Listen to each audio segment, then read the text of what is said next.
Hello friends, welcome back to the Accent Designer. In today's video, I'm sharing with you guys a life update in regards to my job as a product designer. So without any further ado, let's get into it.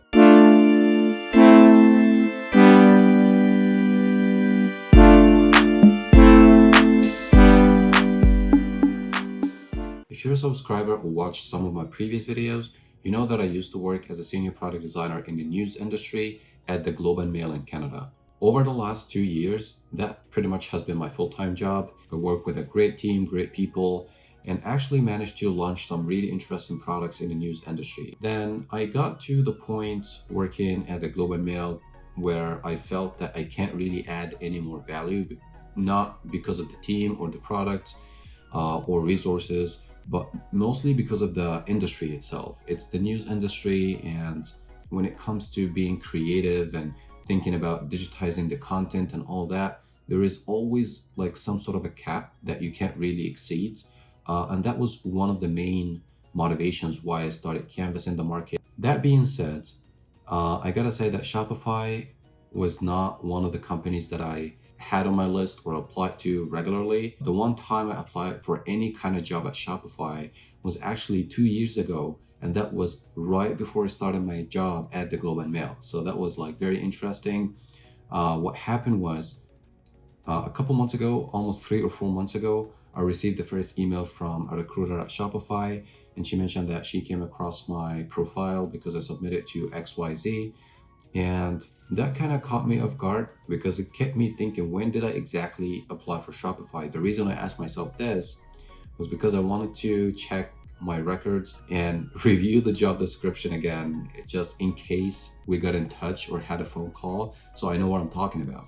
And after a little bit of research,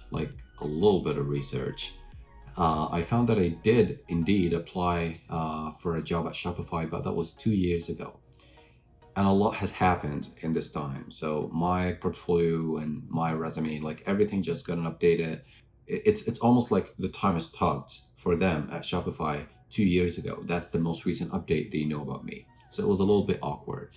So I replied back, yes, I'm interested, and started the conversation. Then we scheduled the first screener call. So for Shopify, it sounded a little bit different than any other company that I interviewed with before.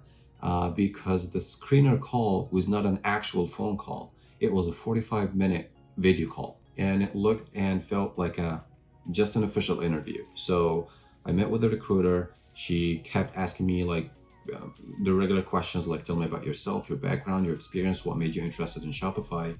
That was pretty much the first half of the call, but the remaining 20 to 25 minutes were pretty much dedicated for asking very in-depth questions about the UX process, your product design accomplishments. How would you describe this? How would you describe that? So that's the reason why I felt at some point that this is not just a screener. So it was actually very thorough, I would say, thorough call. It wasn't like one of those 15-20 minutes screener. Then a couple days after this call, I received another email from the same recruiter saying that she scheduled the official interview process for me with the team. And at Shopify, the process is a little bit different because you don't interview with the team that you will end up working with at first. No, you just interview in general. And if you pass the entire interview process, they try to allocate the candidates based on availability, which teams in the organization need new candidates most at this particular time. So I scheduled the interview, and it was a little bit extensive because you have to dedicate at least 4 hours for this interview process. And what happens is it's a series of 3 interviews, 1 hour each. The first one is a portfolio reviews where you have to present 1 or 2 projects, and highly recommend it to keep it 2 projects, not just 1. Then the second interview is the Whiteboard challenge, and it also goes for like 1 hour. And the third interview is like a background check. It was my favorite part of the interview is the Whiteboard challenge. I really enjoy this exercise a lot. So the first interview went for 1 hour as scheduled, 45 minutes, 30 to 45 minutes to present your work. Then the remaining time is just for the interviewer to ask you questions. And for you also to ask questions if you have any wonders or anything that you need to learn about the company and the culture. And this one went really good. I received very, very positive feedback from the interviewer, like on the spot, like right after I finished presenting and right after we finished the interview.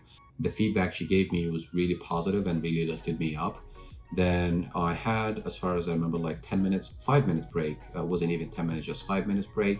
Then the second interviewer hopped in and we started the whiteboard challenge. And that was a very, very exciting challenge. I basically had to design like an alarm for people. There was not much detail about it except for one caveat that the alarm doesn't contain more than one button. So it was a really interesting challenge that I had. I enjoyed working on it a lot. And the feedback I got from the interviewer in this session was even better and more explicit than the first one, which really made me very, very happy and proud.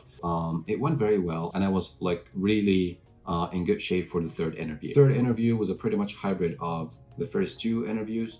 So it was like really interesting background check. So it was a mixture of questions about my backgrounds, what made me interested in shifting into design way back in the day, because it was very clear on my resume that I'm not coming from a formal design education or design background, and more technical questions about design tooling, design process, projects that I worked on before, what made this project stand out, so on and so forth.